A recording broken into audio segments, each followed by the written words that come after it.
Hello guys, welcome to ultimate success online tutorial. मैं हूं अभिषेक गुप्ता और आज हम लोग करने जा रहे हैं इडियम्स एंड फ्रेजेस का पार्ट 2 लेक्चर।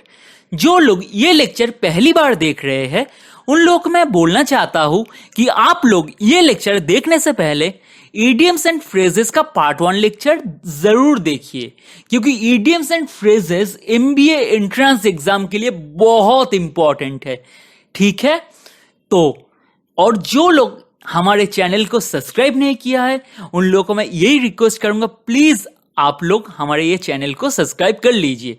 तो इडियम्स एंड फ्रेजेस का मैं सबसे पहला टेक्निक क्या बोला था, आप लोग मेरे साथ इमेजिन करते रहिए। मैं आपको जैसे सोचने बोलता हूं अब सोचते रहिए, आपके दिमाग में हर एक इडियम्स छप जाएगा, आपको रट्टा मारने की कोई जरूरत नहीं पड़ेगा। ठीक है, तो मेरे साथ आप इमेजिन करते रहिए। तो चलिए शुरू करते हैं। तो सबसे पहले क्या है, grass is always greener on the other side. मतलब क्या है इसका, other situation is always better. ठीक है, मतलब क्या बोल रहा है, जो ग्रास है वो दूसरे साइड में हमेशा ज्यादा ग्रीनर लगता है, ज्यादा। मतलब क्या होता है इसका, मतलब क्या होता है, other situation is always better. मतलब क्या होता है, देखिए फोटो देखिए, जो गाय है वो उसके अपने साइड में बहुत सारा घास है, बहुत सारा घास है, बट वो क्या खा रहा है, नहीं खा रहा है, क्योंकि उसको क्या लग रहा है दूसरे साइड वाला ज्यादा अच्छा है। जैसे हम लोग भी बोलते रहते कि खुद के बीवी से अच्छा दूसरों के बीवी होता है, सब बोलते, आप भी सुने हैं। खुद का चीज कभी अच्छा नहीं लगता है, बट दूसरों का चीज हमेशा अच्छा लगता है। फॉर एग्जाम्पल आप सोच लीजिए, आपके हाथ में एक फूल है, आपके दोस्त के हाथ में एक फूल है, आपको हमेशा लगेगा यार मेरे फूल से उसका फूल ज्यादा अच्छा है। दूसरा चीज, जो लोग नॉन वेजिटेरियन हैं उनके लिए मैं बोलना चाहता हूं, ऑमलेट। ऑमलेट तो आप सब लोग खाए हैं, आप और आपकी बहन बैठे हुए, आपके मम्मी ने आपके प्लेट में ऑमलेट दिया, आपके बहन के प्लेट में ऑमलेट दिया। आपको क्या लगेगा, यार मेरा बहन को ज्यादा बड़ा ऑमलेट मिला, मेरे को छोटा ऑमलेट दिया, मम्मी मेरे को प्यार नहीं करता है। ऐसा होता है ना, इसका मतलब क्या है, दूसरों का चीज हमेशा अच्छा लगता है। तो क्या है, grass is always greener on the other side का मतलब क्या है, other situation is always better. दूसरों का चीज हमेशा अच्छा होता है। ठीक है, तो चलिए दूसरा देख लेते हैं। तो दूसरा क्या है, green around the gills. Green around the gills का मतलब क्या होता है, टू बी वेरी इल और सिक। मतलब बहुत बीमार पड़ जाना। तो ग्रीन अराउंड द गिल्स को कैसे याद रखा जाए, तो आप इमेजिन करते रहिए। ग्रीन, ग्रीन किस चीज का कलर होता है, थोड़ा सोचिए। जहर का कलर होता है ग्रीन, जहर, जहर का कलर होता है ग्रीन। और गिल्स, गिल्स मतलब क्या होता है, मछली जिस चीज से सांस लेता है उसको क्या बोला जाता है, गिल्स। तो मछली जहां से सांस लेता है उधर अगर जहर फैल गया तो मछली क्या होगा, बीमार पड़ जाएगा। कोई तो बोलेगा यार मर जाएगा, यार मरने से पहले तो बीमार पड़ेगा ना। तो आप ऐसे सोचिए, अगर मछली जहां से सांस लेता है उसको बोलते हैं गिल्स, उस गिल्स के उधर ग्रीन फैल जाता है, मतलब पॉइजन, मतलब जहर फैल जाता है, तो क्या हो जाएगा, मछली बीमार पड़ जाएगा। तो आपको दिमाग में छप गया। अब से अगर कोई पूछेगा ग्रीन अराउंड द गिल्स तो आपको समझ में आ जाएगा ना, टू बी वेरी इल और सिक। ठीक है, तो नेक्स्ट देख लेते हैं, between the devil and the deep blue sea. इसका मतलब क्या है, between the devil and the deep blue sea का मतलब क्या है, बिटवीन टू इक्वली डिफिकल्ट और अनएक्सपेक्टेबल चॉइसेस। ये सिचुएशन हम सब फेस कर चुके हैं। मतलब क्या है, अब ऐसे सिचुएशन के बीच में खड़े हैं जहां पे एक साइड में क्या है, शैतान खड़ा है जो आपको मार देगा, दूसरे साइड में अगर आप जंप करते हैं तो आपको पूरा समुंदर दिखाई दे रहा है। अगर आप समुंदर में कूदेंगे तो आप मर जाएंगे। अगर इस साइड में जाते तो डेविल खड़ा है तो वो भी मार देगा। तो मतलब आप कई साइड में भी चले जाइए, सिचुएशन तो आपके लिए गंदा ही है। हाँ, क्या गलत बोल रहा हूं? तो दिमाग में घुस रहा है या नहीं घुस रहा है? क्योंकि ऐसा सिचुएशन तो हम लोग सभी फेस कर चुके हैं। ठीक है, तो आपको एक आसान सा मैं एग्जाम्पल देके समझाता हूं जो आप लोगों के लिए मजेदार होगा। ठीक है, अगर फॉर एग्जाम्पल कभी कभी ऐसा हालत हुआ है, ठीक है दोस्त, कि हम लोग कभी ना कभी किसी ना किसी को पसंद करते हैं। ठीक है, तो आप सोचिए कि आपका कोई क्रश है जिसको आप चाहते हैं बोलना बोलना बोलना, बट बोल नहीं पा रहे हैं। बट आपके दोस्त लोगों को ही पता है, तो आपके दोस्त लोग क्या बोल रहा है, तू जाके बोलेगा उससे या हम लोग जाके उसको बता दे? और तुमको भी क्या हो रहा है, अरे बोलने से फट रहा है, डर रहे हो। तो अब तुम्हारा सिचुएशन क्या हो गया, एक साइड में दोस्त लोग है जाके बोल देगा, एक साइड में तुम खुद जाके बोलोगे तो तुम्हें डर लग रहा है यार मेरे को थप्पड़ ना मार दे। मतलब एक साइड में डेविल है, एक साइड में डब्ल्यूसी है, और तुम्हारे लिए दो सिचुएशन ही डरावना है। तुम खुद नहीं बोलोगे तो दोस्त जाके बोल देगा, और तुम खुद बोलते हो मे भी लड़की थप्पड़ मार देगा। समझ में आ रहा है, दिमाग में घुस गया? तो चलो नेक्स्ट देखते हैं। तो next, yellow streak. Yellow streak का मतलब क्या होता है, ये person has a reputation for cowardly behaviour. मतलब कोई इंसान को हमेशा डरपोक, हर जगह पे कुछ भी हो जाता है डर के भाग जाता है। ठीक है, उसके लिए वो बंदा फेमस है। तो येलो स्ट्रिक को कैसे याद रखेंगे, जिसका एकदम रेप्यूटेशन है यार डरपोक है। हर कॉलेज में, हर स्कूल में, आपके फ्रेंड ग्रुप में भी ऐसा ना ऐसा कोई मिल जाएगा जो डरपोक नाम के लिए फेमस है। हम सबकी जिंदगी में कोई ना कोई है।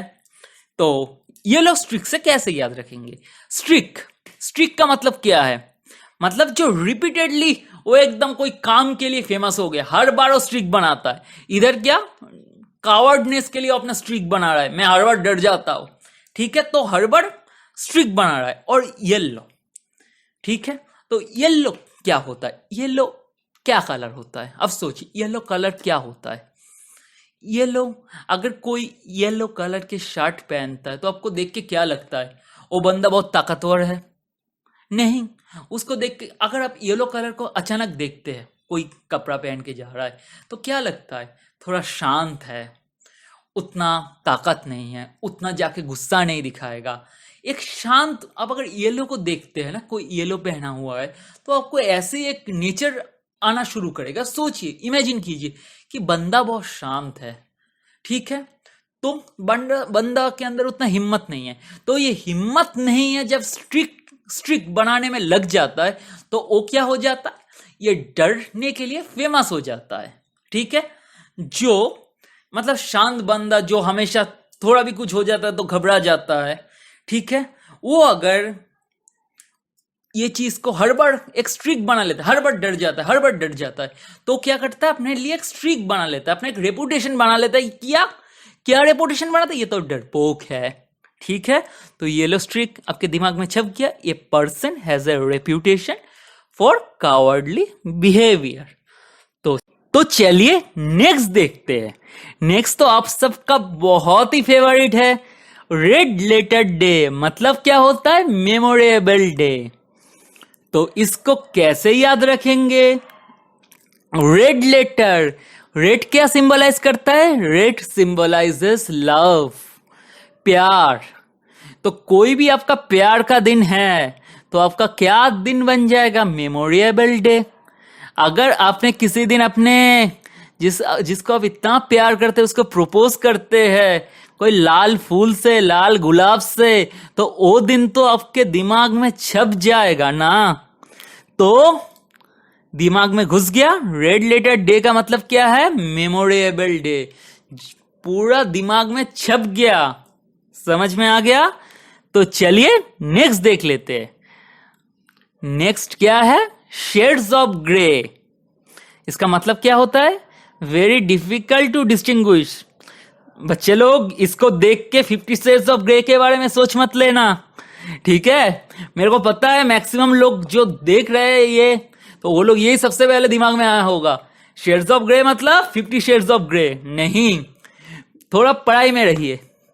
तो शेड्स ऑफ ग्रे का मतलब क्या है, देखिए इतना सारा शेड्स दिया हुआ है, अच्छी तरह से पिक्चर को देखिए, आपको समझ में आ रहा है। कौन सा शेड्स क्या है, आप अच्छी तरह से देखिए, देख के बोलिए। आपको समझ में आ रहा है?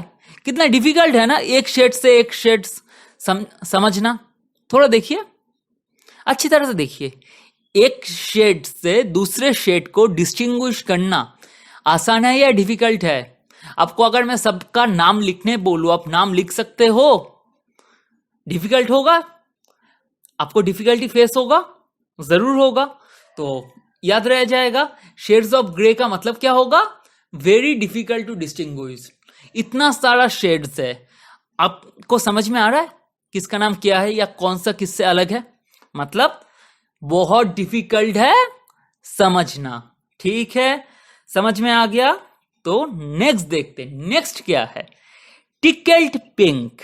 टिकल्ड पिंक, इसका मतलब क्या है? To blush in positive and negative situation. तो इसको कैसे याद रखना है? टिकल्ड पिंक, अगर आपको कोई गुदगुदी देता है तो आप क्या करोगे? ब्लश कर दोगे ना। तो अब सोचिए, पॉजिटिव सिचुएशन या नेगेटिव सिचुएशन। फॉर एग्जाम्पल, ये मैं तो बहुत बचपन में करता था, आप लोग भी मे भी कर चुके हो। बचपन में जब टीचर कान पकड़ के बच्चे को बेंच में खड़ा कर देता था, तो मेरे बगल में अगर मेरा दोस्त बेंच में खड़ा हो जाता था तो मैं उसके पैर में थोड़ा गुदगुदी कर देता था, थोड़ा टिकल कर देता था। तो वो क्या कर देता था? हंस देता था। हंस देता था मतलब क्या हो जाता है? थोड़ा ब्लश करने लग जाता है। अगर आप ब्लश करोगे क्या हो जाएगा? आपका गल थोड़ा पिंकिश हो जाएगा। मतलब कोई कान पकड़ के बेंच में खड़ा है, मतलब नेगेटिव सिचुएशन है, उसमें मैं थोड़ा टिकल कर रहा हूं और पिंक होके ब्लश कर रहा है, नेगेटिव सिचुएशन हो गया। और पॉजिटिव सिचुएशन, आप कोई मे भी कोई अच्छी जगह पे हो, आपको अगर मैं गुदगुदी दे देता हूं तो उधर भी आप हंस दोगे ना, हंस दोगे तो आपका गाल पिंक हो जाएगा। तो टिकल पिंक का मतलब समझ में आ गया? आप सोच लीजिए, एकदम आसानी से सोच लीजिए, एकदम ज्यादा सोचने की जरूरत ही नहीं है।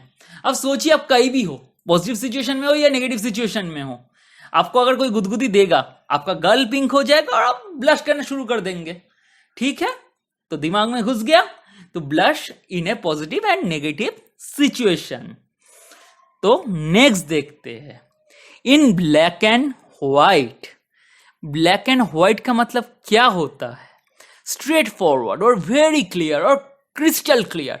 आप देखिए, ये स्लाइड को अच्छी तरह से देखिए, पूरा मैं ब्लैक एंड व्हाइट में बनाया। देखिए कितना क्लियर लग रहा है। देख के बोलेंगे अरे straight forward in black and white लिखा हुआ है। अब देखिए क्रिस्टल क्लियर लग रहा है, एकदम चकाचक। इसीलिए सबसे ज्यादा व्यू कहां पे आता है? जब आप ब्लैक के ऊपर व्हाइट से लिखते हैं या व्हाइट के ऊपर ब्लैक से लिखते हैं। इसीलिए, क्यों? इसीलिए आपको कोई भी स्कूल में मैक्सिमम दिखाई देगा कि ब्लैक बोर्ड होता है और व्हाइट चौक होता है। क्यों? ताकि आपको क्रिस्टल क्लियर दिखाई दे, बच्चे को लास्ट बेंच से भी दिखाई दे। समझ में आ रहा है? इन ब्लैक एंड व्हाइट का मतलब क्या होता है? Crystal clear, very clear, straight forward दिखाई दे देगा। आप कोई भी स्कूल का समझ लीजिए, कोई भी स्कूल का। ये नहीं तो अब जो मार्कर होता है ना व्हाइट बोर्ड में, मैक्सिमम लोग प्रेफर करते हैं ब्लैक पेन से लिखना। मैं आपको गारंटी देता हूं, आप ब्लू पेन से लिख के देखिए व्हाइट बोर्ड में और ब्लैक पेन से लिख के देखिए, और एकदम कोई रूम के लास्ट में जाके पढ़ने की कोशिश कीजिए, ब्लैक ज्यादा विजिबल होगा। समझ में आया? अब ऐसे सोचिए कि स्कूल में ब्लैक बोर्ड रहता है एंड व्हाइट चौक रहता है। क्यों? ताकि बच्चे लोगों को क्रिस्टल क्लियर दिखाई दे। आपके दिमाग में घुस गया? तो चलिए नेक्स्ट क्या है हम लोग देख लेते हैं। तो नेक्स्ट क्या है? नेक्स्ट है green with envy. Green with envy. अब इसका मतलब क्या होता है? Very jealous. ठीक है, तो ग्रीन विथ एनवे जानने से पहले हम लोग जान लेते हैं एनवे का मतलब क्या होता है। एनवे का मतलब होता है जेलस। देखिए मैं लिख के रखा हूं, एनवे का मतलब होता है जेलस। और ग्रीन, मैं बोला था ग्रीन सिंबलाइज क्या करता है? जहर। तो जहर जब जेलस के साथ मिल जाएगा तो जहर क्या हो जाएगा? और बढ़ जाएगा। मतलब एनवे का मतलब तो होता है जेलस। जब जहर, ग्रीन कलर क्या होता है? जहर का कलर हो जाता है। जब एनवे के साथ जहर मिल रहा है तो क्या हो जाएगा? जो जेलस है और बढ़ जाएगा। मतलब ग्रीन विथ एनवे का मतलब होगा वेरी जेलस। ठीक है, दिमाग में घुस गया? तो चलिए लास्ट देख लेते हैं। लास्ट क्या है? Chess rainbow.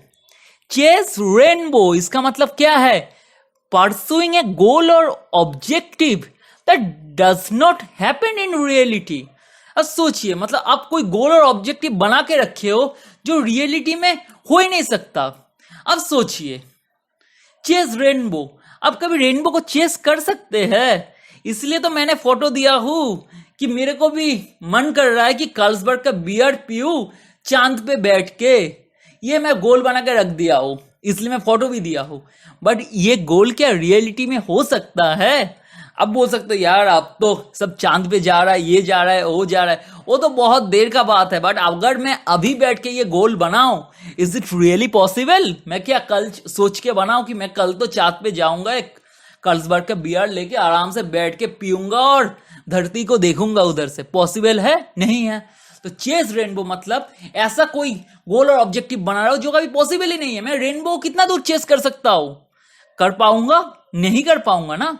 मतलब ऐसा कोई गोल और ऑब्जेक्टिव बना रहा है जो रियलिटी में पॉसिबल ही नहीं है। ठीक है, तो आई होप कि आपको ये लेक्चर अच्छा लगा होगा।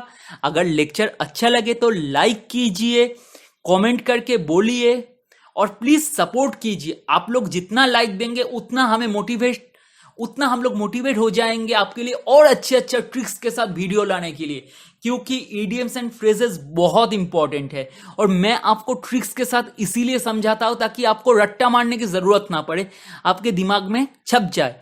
और जितना हो सके आपके दोस्तों के साथ शेयर कर दीजिए, जितना हो सके, ताकि सबको मदद मिलते रहे। और चैनल को प्लीज सब्सक्राइब कर लेना। ठीक है, तो आज का लेक्चर मैं इधर ही खत्म करता हूं। तो चलो bye friends, all the best.